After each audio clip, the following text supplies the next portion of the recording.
Alright, I know your question. Where is Nettie in the horror amusement park? And why did you change the title from just Nettie to Nettie in the horror amusement park? Well, one, we needed a longer title. And two, I've been forgetting about the development of the game.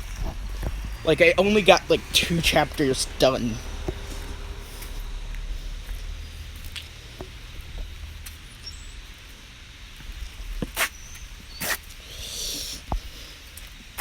And the rest I'm still working on as far as ideas go.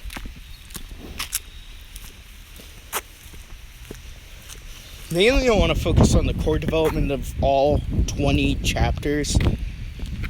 22, depending on how much we get done. But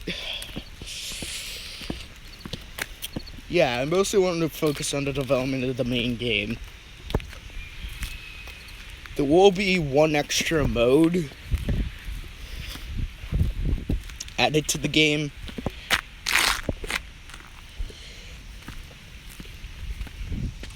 But that will probably come along at the end of the development cycle. I don't know, it's been a really hard time for developing the game.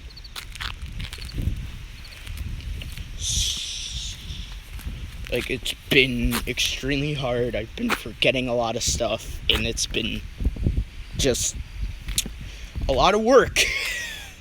It really has been a lot of work building up to what will be the release of Chapter 1. I think we're going to release Chapter 1 and then all the other chapters later on.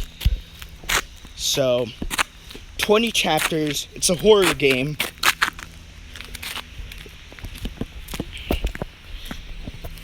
Alright, now I know the biggest question. How did I get the idea to make Nettie in the horror amusement park?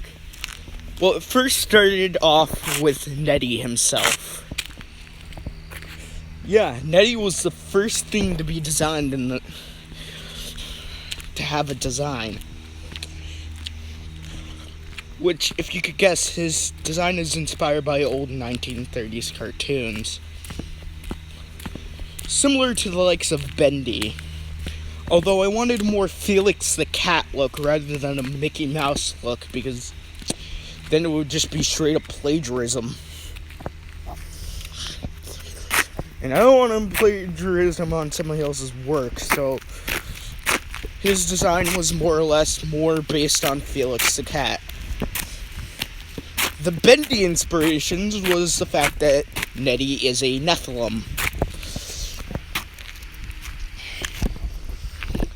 Note, not a straight up demon, a Nephilim.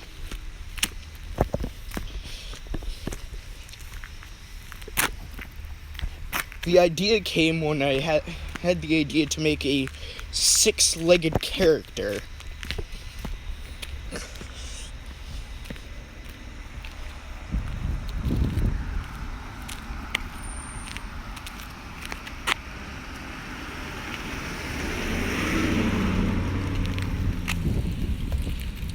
So then progress began with the design. Since I wanted more Felix the Cat look, I wanted him to have a signature, at least on his belly. So I added in 3 iconic buttons to make his design more original and more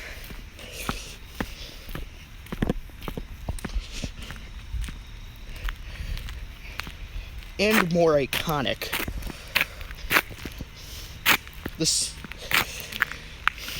The idea for 3 horns came from, one, my love for paleontology.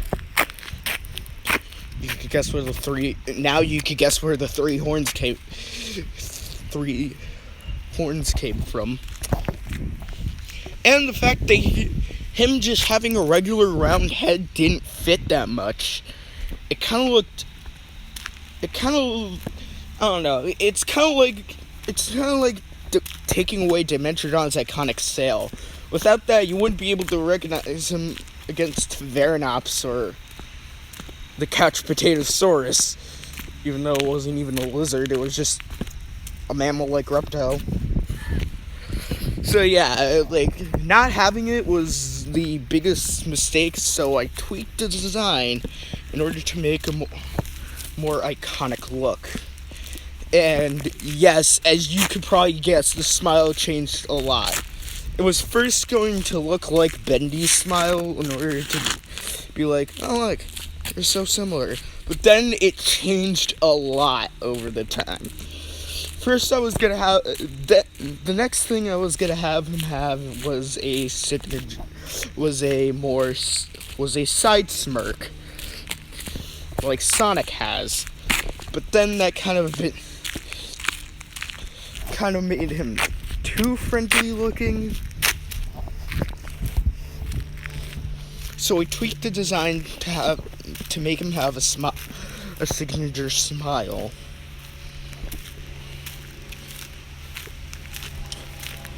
And now you want to know what I think about how. Now I bet you're wondering, wait, well, where did you get the inspiration for having the 1930s style in the first place? Well, number one, from Lemaitre. Number two, it's much easier to design a world based on a cartoon rather than based on a cartoon. Which makes things easier for development time and makes things more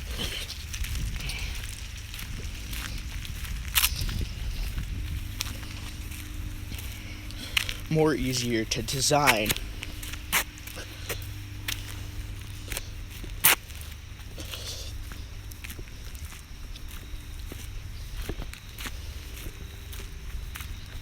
And so yeah.